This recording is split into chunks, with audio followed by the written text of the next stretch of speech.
सपनों की उड़ान वही भरते हैं जो सही तैयारी के पंख लगाते हैं। क्या आप यूपीएससी ईपीएफओ 2025 के एग्जाम की तैयारी कर रहे हैं और इंडस्ट्रियल रिलेशन में आपको डर लग रहा है कि कोई क्वेश्चन ऐसा ना आ जाए कि हमारा क्वेश्चन पूरा ना हो पाए? तो तैयार हो जाइए, क्योंकि हम आपके लिए लेकर आए औद्योगिक संबंध के टॉप 100 एमसीक्यूज, वो भी एक्सप्लेनेशन के साथ में। हर सवाल के पीछे की सोच, हर सवाल का लॉजिक, हर ऑप्शन का लॉजिक और सब कुछ मिलेगा आपको इसी वीडियो में। तो चलिए शुरू करते हैं आपकी सफलता की ओर पहला कदम। तो दोस्तों, स्वागत है आपके अपने यूट्यूब चैनल एग्जाम वेब पर।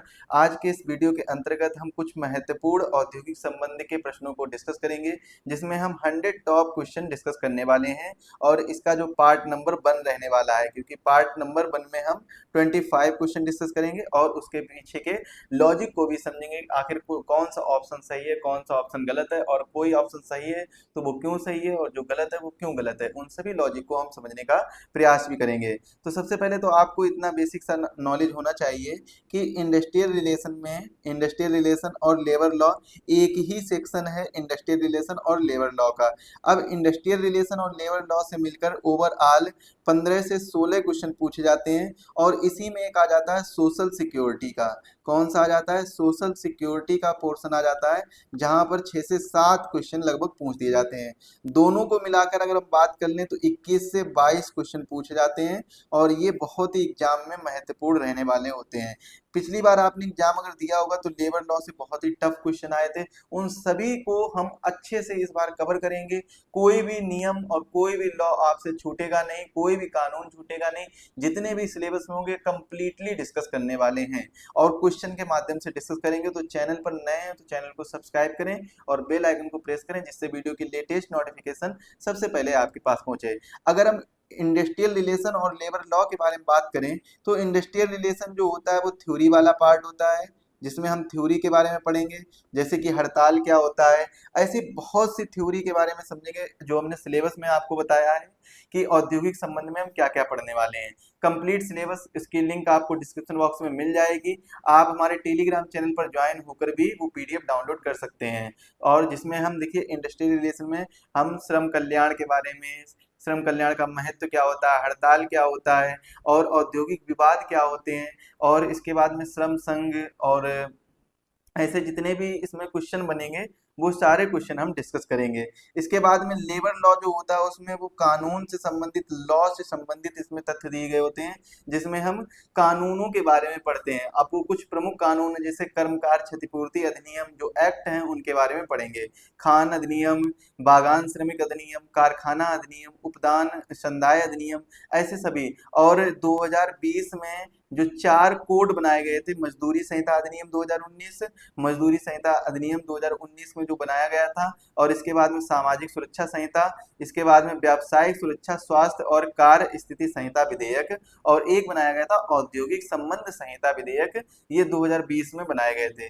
अब इसमें से ये जितने 2019 से पहले क्या था, हमको लगभग 40 लेबर लॉ पढ़ने पड़ते थे, 40 से अधिक। अब 2019 के बाद में हमको एक तो इन 40 को एक ही में, यानी 4 कोड में कर दिया गया है। कितने कोड में कर दिया गया? 4 कोड में कर दिया गया।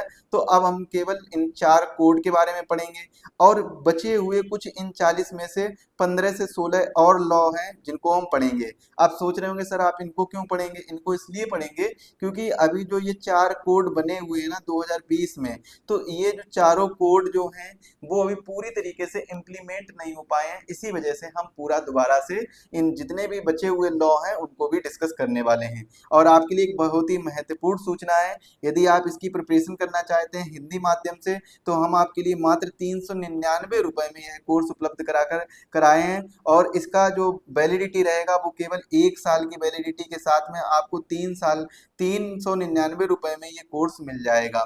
बहुत ही अच्छा और बहुत ही अच्छी नोट्स प्रोवाइड कराए जाएंगे। इसमें टॉपिक वाइज स्ट्रक्चर और एग्जाम ओरिएंटेड प्रिपरेशन कराई जाएगी, क्लियर एक्सप्लेनेशन दिया जाएगा हर एक चीज का। और हिंदी हिंदी भाषा में, बिल्कुल सिंपल भाषा में, हिंदी में भी बिल्कुल सिंपल भाषा में, ऐसा नहीं कि बहुत ज्यादा कठिन बताया जाए।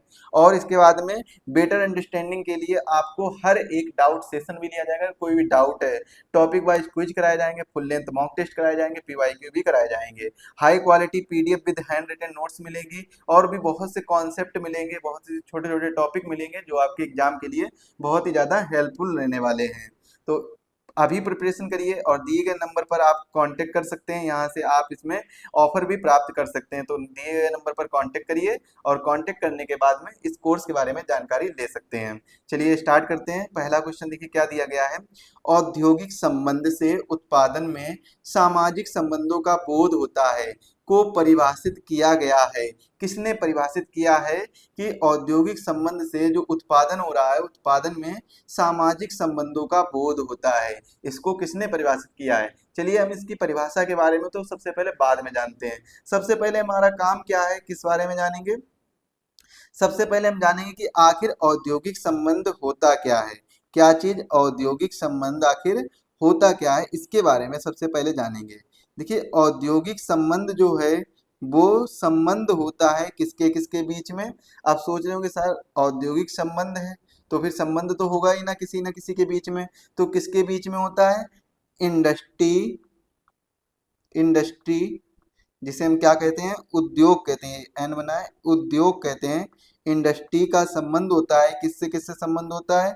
एक तो होता है एम्प्लॉय से, एम्प्लॉय यानी जो वहाँ काम करते हैं एम्प्लॉय। एक को एक संबंध किससे होता है, एम्प्लॉयर से जो काम देता है। एक संबंध किससे होता है, ट्रेड यूनियन से, जो उन एम्प्लॉय जो होते हैं वहां पर उनकी जो यूनियन होती है। दूसरा संबंध और संबंध किससे होता है, गवर्नमेंट से। और इसके बाद में जुडिशरी से संबंध होता है। तो इनका संबंध होता है, उद्योगों का इन सभी चीजों से संबंध होता है, तो इसको हम क्या कहते हैं, औद्योगिक संबंध बोलते हैं। समझ में नहीं आया सर, एक बार फिर से समझा दीजिए। तो चलिए एक बार ग्राफ के माध्यम से समझते हैं। एक आपको याद रखना होगा, कर्मचारी जिसे हम क्या बोलते हैं, एम्प्लॉय बोलते हैं, यानी जो काम करता है कर्मचारी। ये किससे संबंध रखता है, ये सर संबंध रख रहा है डायरेक्टली एम्प्लॉय से, एम्प्लॉयर से। किससे संबंध रख रहा है, एम्प्लॉयर से, जिसे हम क्या बोलते हैं, जिसे नियोक्ता बोलते हैं।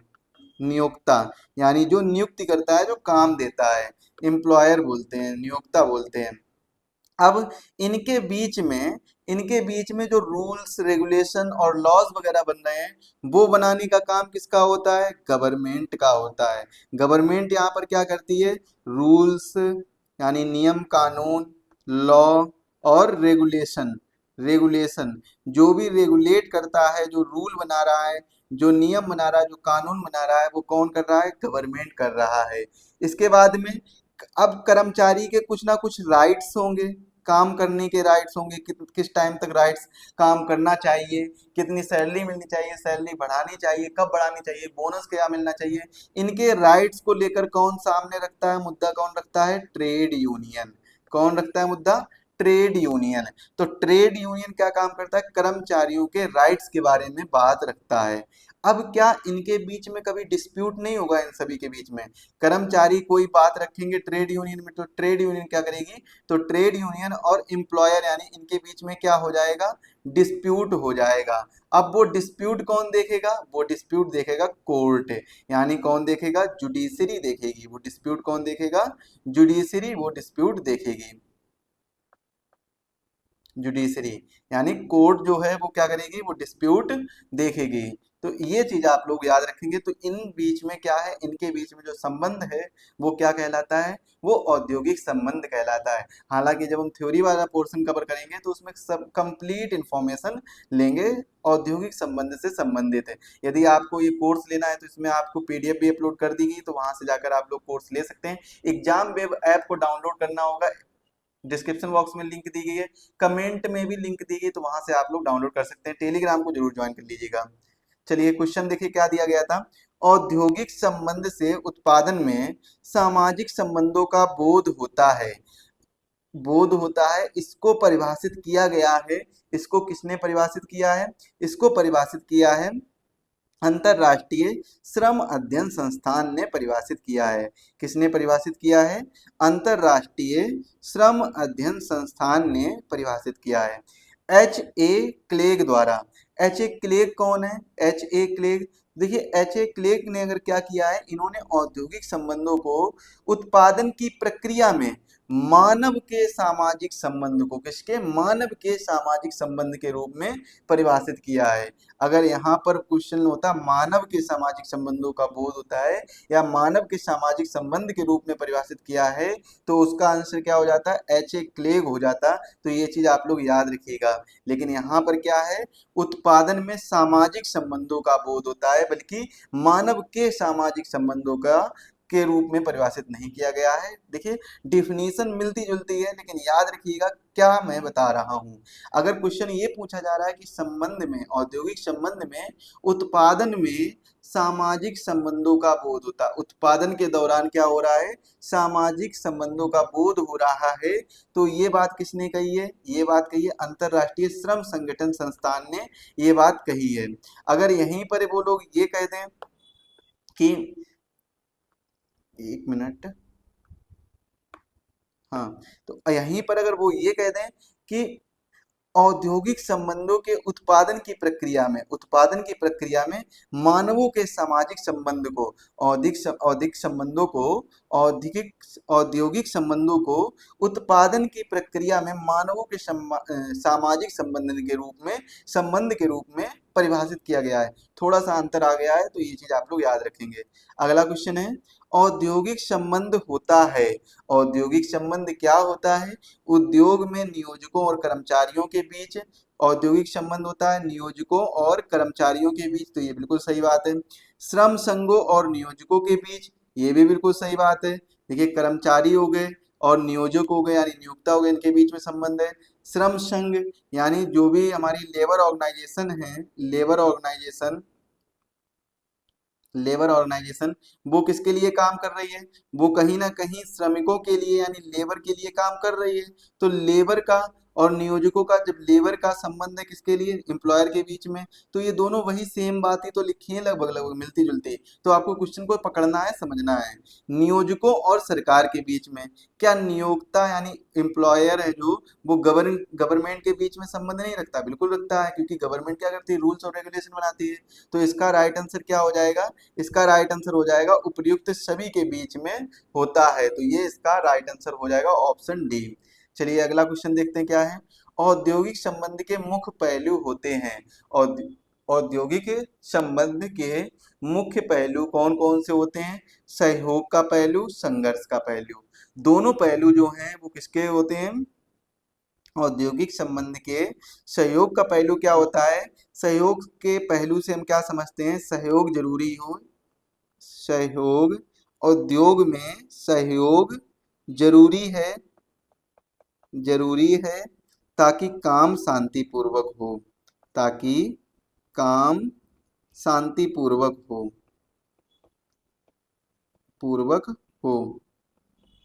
संघर्ष का पहलू क्या होता है, मजदूर और प्रबंधन के बीच हितों का टकराव, मजदूर और प्रबंधन के बीच यानी जो मैनेजमेंट होता है, प्रबंधन के बीच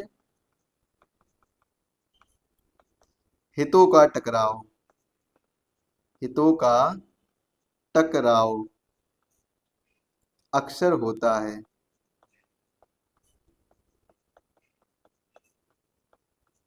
अब इनसे दोनों से आप लोग क्या समझिए, देखिए औद्योगिक संबंध में जो मुख्य पहलू होते हैं वो क्या होते हैं, एक तो सहयोग का पहलू होता है, एक तो संघर्ष का पहलू होता है। जब किसी कंपनी में, किसी उद्योग में, इंडस्ट्री में अगर सभी लोग एक साथ काम करेंगे तो काम बहुत अच्छे से होगा। जब सभी लोग एक साथ काम मिलकर कर रहे हैं, ये जितने भी लोग हैं ये क्या है, लेबर हैं, और लेबर जो है वो क्या कर रहे हैं, एक साथ काम मिलकर, एक साथ सहयोग देकर काम कर रहे हैं, सहयोग कर रहे हैं, तो क्या होगा, तो इससे क्या, इसका आउटपुट क्या निकलेगा, इसका आउटपुट निकलेगा जब सभी लोग एक साथ काम कर रहे हैं तो प्रोडक्शन जो होगा वो ज्यादा होगा। वो क्या होगा, प्रोडक्शन आपका ज्यादा होगा। और संघर्ष का पहलू क्या कहता है, और ये यही वाले में समझेंगे पहले सहयोग के पहलू को। तो प्रोडक्शन जब ज्यादा होगा तो क्या रहेगा, शांतिपूर्वक काम हो जाएगा। तो पहली बात, जब सब लोग सहयोग के साथ एक साथ काम करेंगे तो शांतिपूर्वक काम होगा, और शांतिपूर्वक जब काम होगा, सहयोग से काम होगा, तो प्रोडक्शन ज्यादा होगा, और प्रोडक्शन ज्यादा होगा तो सैलरी भी ज्यादा मिल सकती है। अगर वहीं पर क्या हो रहा है कि प्रोडक्शन तो ज्यादा हो गया लेकिन सैलरी और बोनस वगैरह नहीं मिले हैं, तब वहां पर दूसरा काम आता है संघर्ष का पहलू। तब मजदूर यानी लेबर जो है, लेबर और प्रबंधन के बीच में, जो मैनेजमेंट के बीच में टकराव होना शुरू हो जाता है। टकराव होना कब शुरू होता है, जब प्रोडक्शन ज्यादा हो रहा हो, प्रोडक्शन ज्यादा हो रहा हो, और जब प्रोडक्शन ज्यादा हो रहा होगा तो प्रॉफिट ज्यादा हो रहा होगा, और जब प्रॉफिट ज्यादा हो रहा होगा तो जो मैनेजमेंट है वो ही केवल इसका फायदा उठा पा रहे होंगे, और जो लेबर लेबर वगैरह हैं, जो लेबर लोग हैं, उनको सैलरी नहीं मिलेगी। अगर उनको सैलरी कम मिल रही होगी तो क्या होगा, ये लोग आपस में क्या करेंगे, टकराव करेंगे, तो आपस में संघर्ष करेंगे। ये लेबर बात उठा के रखेगा किसके सामने, ट्रेड यूनियन के सामने, और ट्रेड यूनियन क्या करेगा, ट्रेड यूनियन यही बात मैनेजमेंट के सामने उठा के रखेगा, और जब मैनेजमेंट के सामने रखी जाएगी तो क्या होगी, फैसला हक में भी हो सकता है और बिना हक में भी हो सकता है। तो सबसे पहले तो ये लोग क्या करते हैं, हड़ताल करते हैं। हड़ताल, लेबर और जो ट्रेड यूनियन है वो क्या करते हैं, हड़ताल करती है। तो हड़ताल करने का तो मौका दिया जाता है, लेकिन तालाबंदी गलत चीज होती है, तालाबंदी। तो इन सभी चीजों के बारे में भी हम अच्छे से समझेंगे, हड़ताल और तालाबंदी में क्या अंतर होता है, इनके बारे में डिटेल से समझेंगे। और इसके बाद में आपको एक विशेष सूचना देनी है, industrial relation, industrial relation,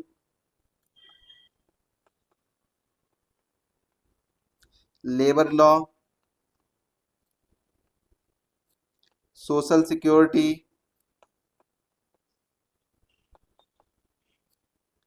industrial relation, labour law, social security, accounting, auditing, बीमा यानी इंश्योरेंस, इसके बाद में सेंसस, और बचे हुए जो मेजर सब्जेक्ट, एक तो modern history, geography, polity, economy, ये जो सब्जेक्ट हैं, इन सभी के नोट्स आपको हमारे एप्लीकेशन पर मिल जाएंगे। और एप्लीकेशन का नाम क्या है, एप्लीकेशन का नाम है एग्जाम वेब। तो एग्जाम वेब ऐप पर आपको ये सभी नोट्स मिल जाएंगे, अभी इसको डाउनलोड करिए, और यहाँ से आप लोग नोट्स भी डाउनलोड कर सकते हैं एग्जाम वेब ऐप से। अगला क्वेश्चन देखिए क्या दिया गया है। अगला क्वेश्चन दिया गया है, औद्योगिक विवाद सुलझाने के लिए निम्नलिखित तरीके कौन नहीं है। कौन सा जो तरीका है वो औद्योगिक विवाद सुलझाने का तरीका नहीं है, ये आपको बताना होगा। तो राइट आंसर इसका क्या हो जाएगा, तालाबंदी। तो तालाबंदी जो है वो क्या है, ये एक औद्योगिक विवाद सुलझाने का तरीका नहीं है। जबकि अधिनिर्णयन यानी आर्बिट्रेशन, अधिनिर्णयन को क्या बोलते हैं, आर्बिट्रेशन, आर्बिट्रेशन, अधिनिर्णयन। अधिनिर्णयन क्या होता है, यह एक वैकल्पिक विवाद होता है। वैकल्पिक विवाद समाधान प्रणाली होती है जिसमें तीसरा पक्ष निर्णय देता है। आर्बिट्रेशन में क्या होता है, मान लीजिए दो लोगों के बीच में आपस में विवाद हो, डिस्प्यूट छिड़ा हो, तीसरा बंदा क्या आकर कर रहा है कि तीसरा बंदा आकर यहाँ पर निर्णय दे दे रहा है कि, और ये विवाद क्या सुलझ जा रहा है। तो एक ये वैकल्पिक वैकल्पिक विवाद समाधान प्रणाली है। मतलब इसका प्रयोग ज्यादातर नहीं किया जाता, लेकिन समय आने पर इसका प्रयोग कर लिया जाता है। वैकल्पिक विवाद समाधान प्रणाली है।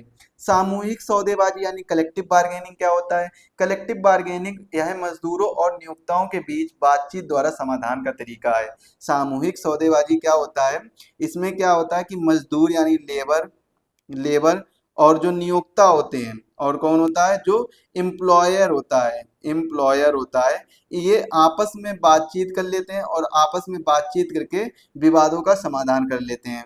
मध्यस्थता क्या होता है यानी मेडिटेशन क्या, मीडिएशन क्या होता है, मीडिएशन, इसमें एक निष्पक्ष तीसरा पक्ष दोनों को बातचीत के लिए प्रेरित करता है। मध्यस्थता होता है जिसे हम लोग शुद्ध देहाती भाषा में या गांव की भाषा में मजुआ भी बोल देते हैं, या फिर मीडिएटर भी बोल देते हैं। इंग्लिश में।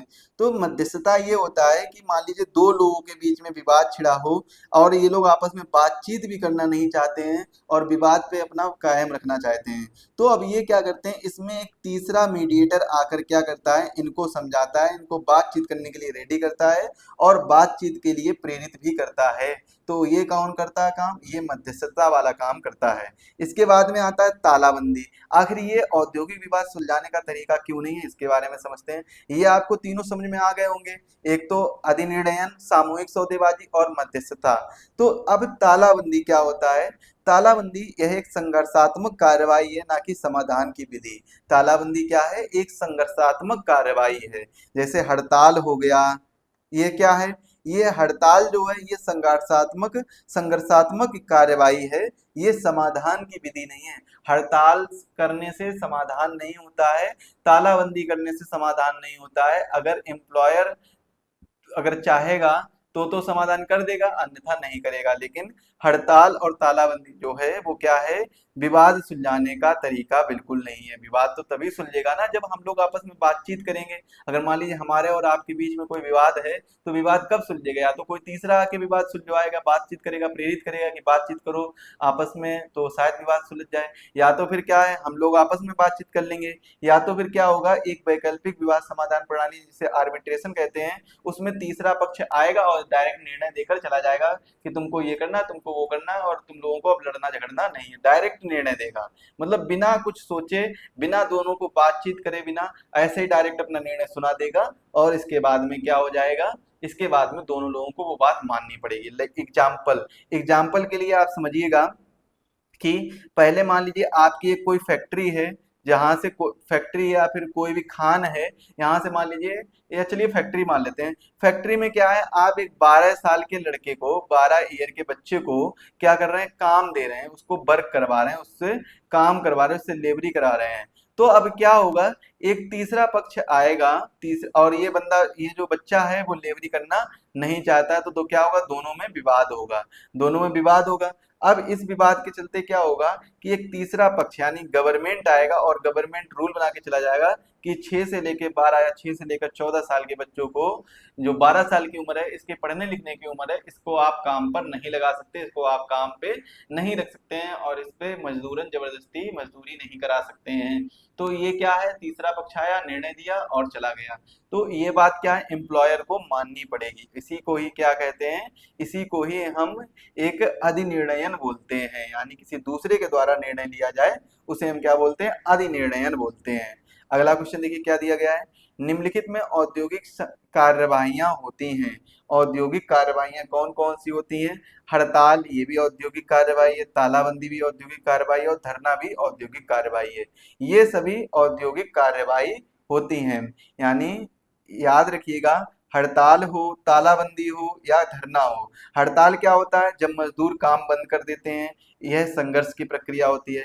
हड़ताल में मजदूर काम बंद कर रहे हैं। तालाबंदी में क्या होता है कि नियोक्ता द्वारा तालाबंदी या काम बंद किया जाता है। किसके द्वारा, ये तो मजदूर के द्वारा किया जाता है, मजदूर के द्वारा। तालाबंदी किसके द्वारा किया जाता है, नियोक्ता के द्वारा किया जाता है, नियोक्ता के द्वारा। इसके बाद में धरना, यह एक शांतिपूर्ण विरोध का तरीका है जिसमें कर्मचारी कहीं बैठकर अपनी मांगे रखते हैं और उनको बताते हैं कि हमारी मांगे ये हैं। आपने मूवी वगैरह भी देखा होगा, कई मूवियों में देखा होगा कि हमारी मांगे पूरी करो, हमारी मांगे ये हैं, तो एक जगह पे बैठ के क्या करते हैं वो लोग, धरना करते हैं। स्ट्राइक, मजदूर काम बंद कर दें। धरना अलग चीज है और हड़ताल अलग चीज है, याद रखिएगा, बहुत ही बड़ा अंतर आ जाता है। और लगभग लगभग सुनने में और आपने अभी तक जो भी सुना है उसमें सेम लगता होगा, लेकिन अंतर है, इस चीज का आप लोग विशेष ध्यान रखेंगे। आप लोग पूरा कोर्स परचेज करिए, उसमें आपको डिटेल से सारी चीजें पीपीटी के माध्यम से बहुत अच्छे तरीके से समझाई जाएंगी। तो एक बार कोर्स जरूर परचेज करिए, डेमो वीडियो देखिए जाकर, अगर आपको समझ में आ रहा है तो आप लोग देख सकते हैं, कोर्स भी परचेज कर सकते हैं। बहुत ही सस्ता कोर्स है, कई जगह पर आपने देखा होगा कि बहुत ही ज्यादा महंगे महंगे प्राइस में कोर्स अवेलेबल है, लेकिन मैं आपको मात्र 399 रुपए में ये कोर्स अवेलेबल करा रहा हूँ। तो आप लोग जाकर इसको जरूर परचेज करिएगा। अगला क्वेश्चन है, औद्योगिक विवाद के कारण हो सकते हैं। औद्योगिक विवाद के क्या क्या कारण हो सकते हैं, मजदूरी की मात्रा बढ़ाना, यानी मजदूरी की मात्रा को लेकर औद्योगिक विवाद हो सकता है। यानी अगर आप कह सकते हैं मजदूर कोई भी मांग कर रहे हैं और मजदूरी की मात्रा के बारे में कोई चीज बात चल रही है, तो ये भी क्या औद्योगिक विवाद का कारण होगा। मजदूरी भुगतान, यानी मजदूरी भुगतान में देरी करना या उसकी मजदूरी जो भुगतान है, पेमेंट है, वो उसको कम कर देना, तो ये सब क्या है, और या कटौती कर देना, तो ये सब इसमें क्या है, भुगतान की अनियमितता विवाद को जन्म देती है। ये विवाद को जन्म देती है, जिससे क्या है, मान लीजिए आपने एक जगह पे काम किया और 3 4 साल 5 साल लगातार काम कर रहे हैं, आपकी सैलरी भी नहीं बढ़ाई जा रही है, ऊपर से सैलरी कम और कर दी गई है, इन्फ्लेशन भी बढ़ रहा है, यानी महंगाई भी बढ़ रही है, तो क्या है, इससे विवाद बढ़ेगा ना। तो विवाद इसमें ये भी विवाद का कारण बन जाता है। कर्मकार क्षतिपूर्ति। अच्छा, कर्मकार क्षतिपूर्ति क्या होता है? कर्मकार क्षतिपूर्ति का मतलब क्या होता है कि कार्य की स्थिति व संतोषजनक ना होना। कार्य की जो स्थिति है वो संतोषजनक ना होना, जैसे कार्यस्थल की खराब स्थिति, सुरक्षा उपकरणों की कमी, तो ये क्या है, कर्मकार क्षतिपूर्ति के अंतर्गत आ जाता है। तो औद्योगिक विवाद के कारण क्या हो सकते हैं, उपर्युक्त सभी, इसका राइट आंसर हो जाएगा।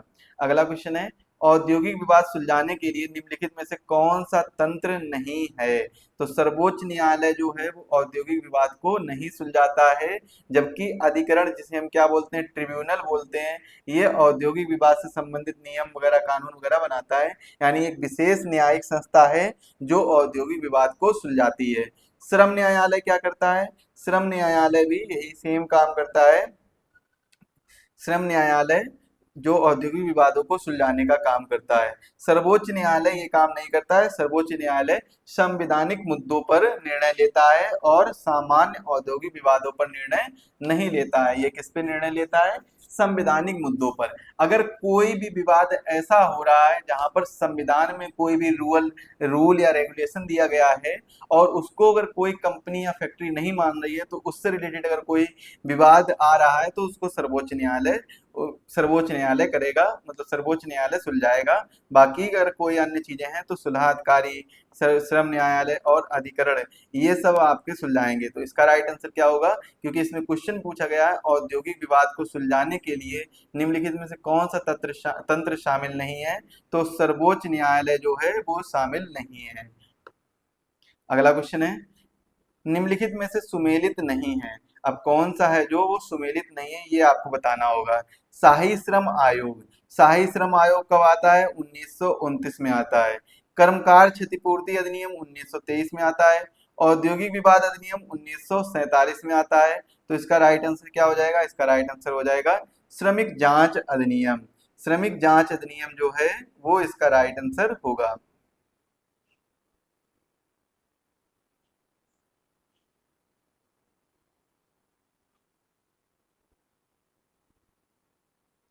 तो श्रमिक जांच अधिनियम आया कब था, यानी श्रमिक जांच समिति है जो, वो कब आई थी, कब गठित हुई थी? 1946 में गठित हुई थी। ये आपको याद रखना होगा। राइट आंसर इसका क्या हो जाएगा? इसका राइट आंसर हो जाएगा श्रमिक जांच समिति 1938, इसका राइट आंसर हो जाएगा। जबकि इसका रियलिटी में राइट क्या है? 1946। अगला क्वेश्चन है, अखिल भारतीय नियोजक संगठन की स्थापना कब हुई थी? अखिल भारतीय नियोजक संगठन की स्थापना होती है सन 1932 में। अगला क्वेश्चन है, LIN का पूर्ण रूप है labour identification number. Labour identification number LIN का पूर्ण रूप है LIN, लेबर आइडेंटिफिकेशन नंबर। अगला क्वेश्चन है, टॉफ्ट हार्टले अधिनियम 1947 का संबंध किससे है? तो टॉफ्ट हार्टले अधिनियम 1947 का संबंध सामूहिक सौदेबाजी से है। राष्ट्रीय विवाचन संवर्धन बोर्ड का गठन कब किया गया था? राष्ट्रीय विवाचन एवं संवर्धन बोर्ड का जो गठन है वो कब किया गया था? 1967 में किया गया था। 1967 में इसका गठन किया गया था। अगला क्वेश्चन है, अनुशासन संहिता को भारतीय श्रम सम्मेलन में कब शामिल किया गया है? अनुशासन संहिता को भारतीय श्रम सम्मेलन में 1958 में शामिल किया गया है।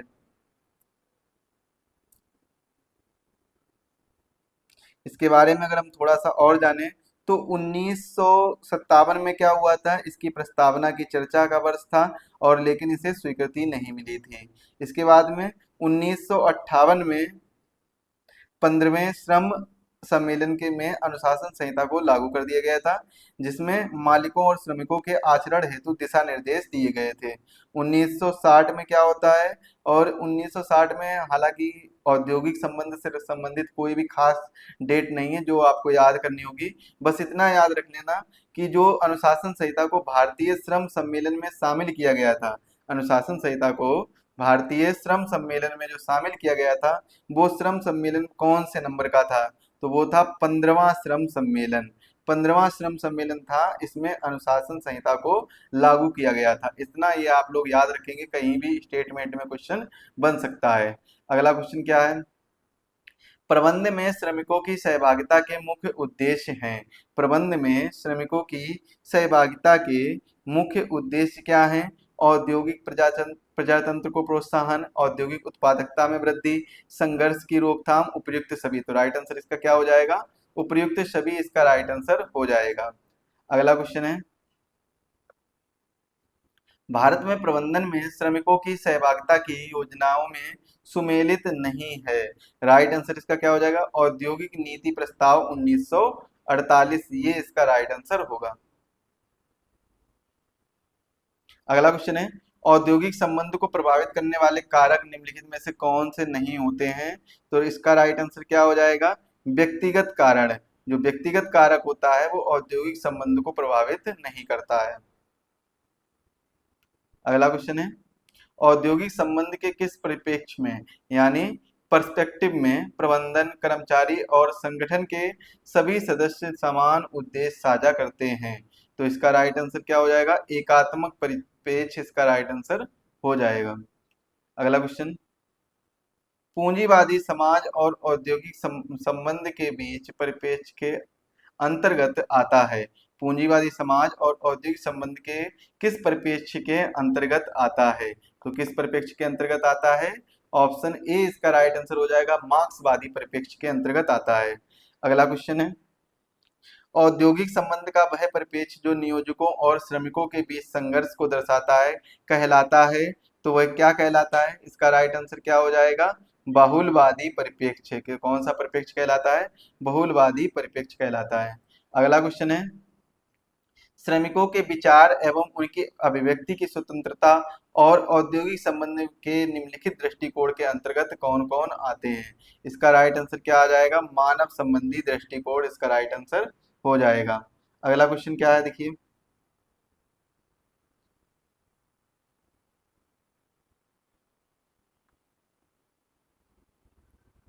क्वेश्चन नंबर 21, सामूहिक सौदेबाजी और आपसी बातचीत किसका उदाहरण है? मतलब किसने अपनी परिभाषाओं में जो सामूहिक सौदेबाजी और आपसी बातचीत की परिभाषाएं दी हैं, तो किस व्यक्ति ने, किस थिंकर्स ने इस परिभाषाओं को दोनों को साथ में रखा है? तो राइट आंसर क्या हो जाएगा? बीबी गिरी दृष्टिकोण। बीबी गिरी दृष्टिकोण के तहत सामूहिक सौदेबाजी और आपसी बातचीत संबंधित है। यानी बीबी गिरी ने डायरेक्ट निगोशिएशन की भी बात की थी और आपसी सौदेबाजी की भी बात की थी। सामूहिक सौदेबाजी मुख्यतः अगर देखा जाए तो गांधीवादी सिद्धांत पर मेल खाता है, लेकिन गांधीवादी सिद्धांत अगर नहीं दिया गया है तो आप लोग बीबी गिरी दृष्टिकोण पर भी टिक कर सकते हैं। अगला क्वेश्चन है, गांधीवादी दृष्टिकोण से संबंधित है अहिंसा, सत्य और गैर कब्जे। ये तीनों गांधीवादी दृष्टिकोण से संबंधित हैं। सत्य, अहिंसा और गैर कब्जे। गैर कब्जा नहीं करना चाहिए किसी जगह पर, ऐसी गांधी जी की सोच थी। अगला क्वेश्चन देखिए क्या है, श्रम कल्याण समिति का गठन किया गया था। श्रम कल्याण समिति का गठन कब किया गया था? 1969 में श्रम कल्याण समिति का गठन किया गया था। भारत सरकार द्वारा श्रमिकों के समग्र कल्याण हेतु इसी वर्ष 1969 में एक समिति की गठित हुई थी, जिस समिति का नाम क्या था? श्रम कल्याण समिति। श्रम कल्याण समिति 1969 में गठित हुई थी।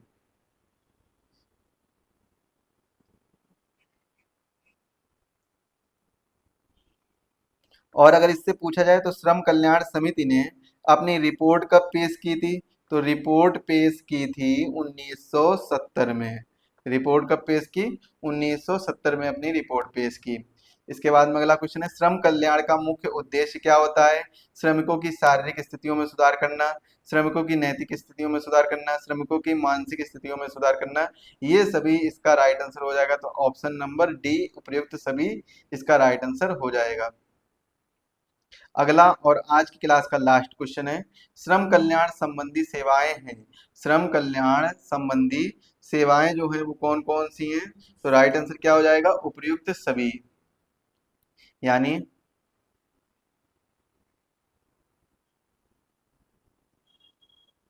कौन कौन सी? स्वास्थ्य, आवास, सामाजिक सुरक्षा, ये सभी क्या है? श्रम कल्याण संबंधी सेवाएं होती हैं। स्वास्थ्य, आवास और सामाजिक सुरक्षा। अगला क्वेश्चन देख लीजिए, इसके बाद में हम यही क्लास एंड करेंगे और अगली क्लास में हम यहाँ से आगे से पढ़ेंगे। अगला क्वेश्चन कौन सा है? अगला क्वेश्चन है, व्हीटले कमीशन का गठन किया गया था।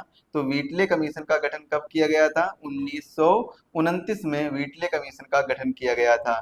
लेकिन 1929 में व्हीटले कमीशन का गठन किया गया था, इसने अपनी रिपोर्ट कब पेश की थी? 1932 में, 1932 में, 31 में इसने अपनी रिपोर्ट पेश की थी। तो दोस्तों आज की वीडियो के लिए बस इतना ही रखते हैं, और इस पीडीएफ को पाने के लिए आप हमसे टेलीग्राम पर जुड़ सकते हैं। टेलीग्राम की लिंक आपको डिस्क्रिप्शन बॉक्स में दी गई, कमेंट पिन किया गया, वहां से भी आप लोग परचेज कर सकते हैं। और आज का वीडियो में कैसा लगा हमें कमेंट में जरूर बताएं, और आपको किस किस सब्जेक्ट के कंप्लीट नोट्स चाहिए तो आप हमसे व्हाट्सएप पर मैसेज कर सकते हैं, या फिर आपको कौन कौन सब्जेक्ट कठिन लग रहा है वो बता दीजिए, और आपको अगला किस सब्जेक्ट का चाहिए वीडियो तो वो बता दीजिए, उसी के पर आपका वीडियो बना दिया जाएगा। मिलेंगे अगली क्लास में, तब तक के लिए आप सभी को धन्यवाद। सभी लोग स्वस्थ रहें और मस्त रहें।